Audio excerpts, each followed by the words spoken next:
Good evening and welcome to your evening news bulletin with Television Tonga. Making headlines, three of His Majesty's nobles will carry out the soft closing of Parliament this Friday. A decision yet to be made on a leave application for a judiciary review on a 3.7 million paanga payment by government to free estate holders. And growers in Mava'o secure an overseas market for their vanilla. These and more stories together with news from around the region, sports, world and the latest weather forecast later on in this bulletin. You're watching Television Tonga News. I'm Fatai Whainga with the news for tonight. Three nobles of the realm will carry out the soft closing of Parliament this Friday, June 7th. They are His Serene Highness Prince Tupelehake, His Serene Highness Prince Tungi and Lord Luani. This was revealed by the Lord Chamberlain Viela Tupo. She adds that His Majesty King Tupo VI will officially open the next session of Parliament next Thursday, June 13th. The routine program for the official opening of Parliament will continue with the marching of secondary school students along the main roads in downtown Nuku'alofa.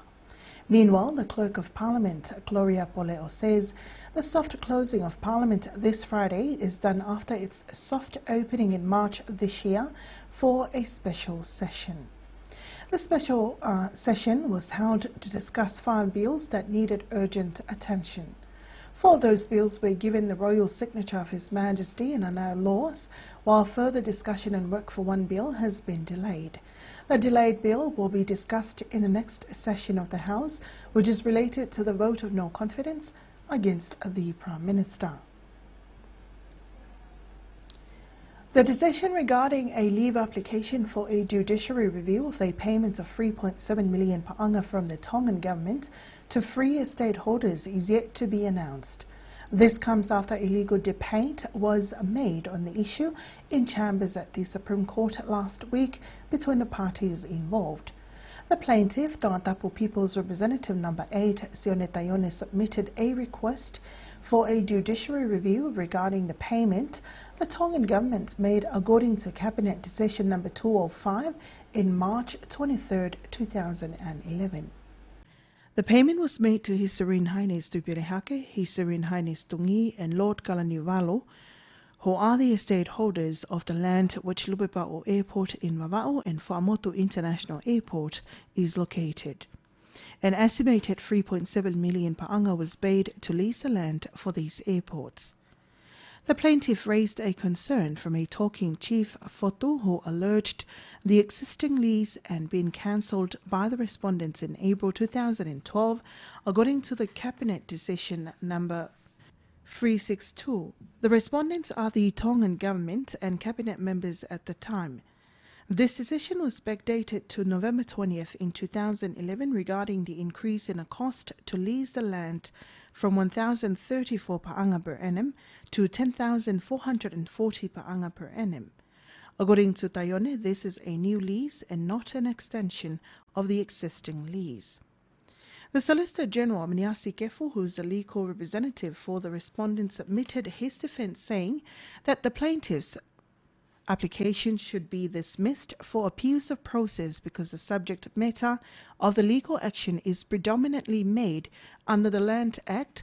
Therefore, he should have submitted his leave application for a judicial review in the Land Court. The Solicitor General said no lease application was required to exist when the respondent decided to make payment to the free estate holders. The payment was made after negotiations between the respondents and the estate holders to extend the land lease for Whaamotu and Lupepa'o Airport. He adds the payment was made from allocated votes for land compensation or rental under the budget for the Ministry of Transport. He also stated the hereditary estate holder should be made partly to this application as it includes them as recipients of the payments which Taione alleged to be unlawful. Kefu says the leave application for a judicial review on this decision has exceeded the period of 8 months to a year and a half. He added that Taione has not provided good reasons to extend the time for filing his application for a judiciary review. The counsel for the respondents clarified that Diona did not immediately file the application but sought political remedy. Respondents are the members of cabinet at the time and include Sonia Fili, Iseli Polo and Oliti Wata. Current cabinet members who are not included in this charge are Sengsta Saulala, Lord Diafito and Siosifato Otafaiva.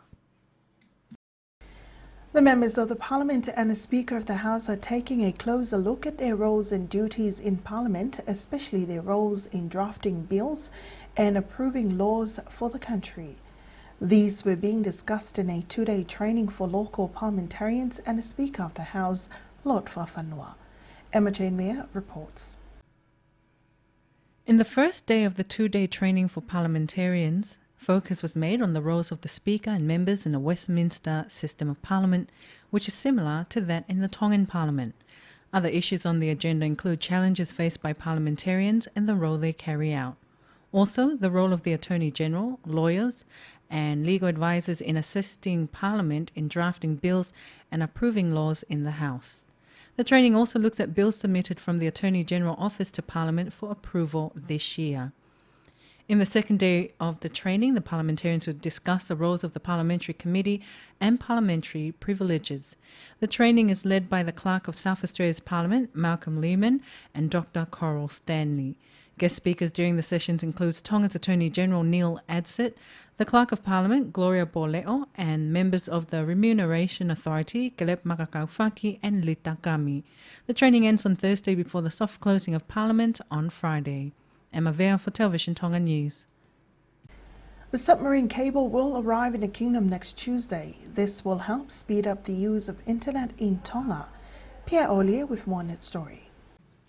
The Alcatel vessel who laid the submarine cables have departed Suva, Fiji, and will arrive near Adada Island early Tuesday morning. According to the information from the CEO of Information and Communication Ministry, Paula Ma'u, the company successfully laid the cables in Fiji quickly and will arrive in Tonga ahead of the planned time, which was the last week of this month. However, Mr. Ma'u says Tonga is experiencing bad weather in the past few days, which may slow down the progress of this work. Tonga Cable Limited will look after the submarine cable, which funded with 66 million pa'anga by Tonga Communication Corporation, World Bank and Asian Development Bank. Pierre Ollier for Television Tonga News. Growers in Vava'o have secured an overseas market for their vanilla. Work has begun to export local vanilla to an Australian food supply company, the Queen Fine Food. Sinlato reports. More than 100 growers in Vava'o have signed an agreement with an Australian food supply company, Queen Fine Food, to provide them with vanilla. This was revealed by the manager of the Extension Division of the Ministry of Agriculture, Food, Forestry and Fisheries, Manaia Halafihi. Under the agreement, the Australian company will pay 3 pa'anga for each vanilla plant. It will also fund a fence around the vanilla plantation, the pollination and farming of the vanilla plants, among other works. The funds provided to help with the farming of the vanilla is not included in the price paid to export the vanilla beans to the Australian company. The company pays a minimum of 13 pa'anga per kilo for green vanilla beans. For dried vanilla, it's 125 pa'anga per kilo for a Type A class, 115 pa'anga for Type B class, and 90 pa'anga per kilo for a Type C class. There are other benefits the local growers will have under this agreement, such as the construction of vanilla processing house to do their work. To date, more than 80,000 pa'anga has been distributed to farmers under these agreement. One vanilla grower from Hofwa says he is growing his vanilla organically for export. The export of our produce will help us financially. It will also help our families, the church and the government financially, especially the global financial crisis. The manager of the Extension Division says the price of the vanilla is increasing, which is now 17 pa'anga per kilo for green beans. A teenage Pacific Islander is calling on youth to take an interest in climate change and how to protect their environment against the impacts. Climate change is an issue that involves everyone, including youths who are the future generation. This was an issue for everyone to get involved in, Sinilato reports. Brianna Fruin is a 15-year-old Samoan who got involved in climate change events since she was 11 years old and has gone through a lot of challenges. On the final day of a one-week-long regional training on climate change in Apia, Samoa, Pacific media personnel had the chance to hear her give words of encouragement on the issue. She highlighted in her presentation of her experiences as a teenager, especially in her campaign, trying to create interest amongst her peers on issues related to climate change.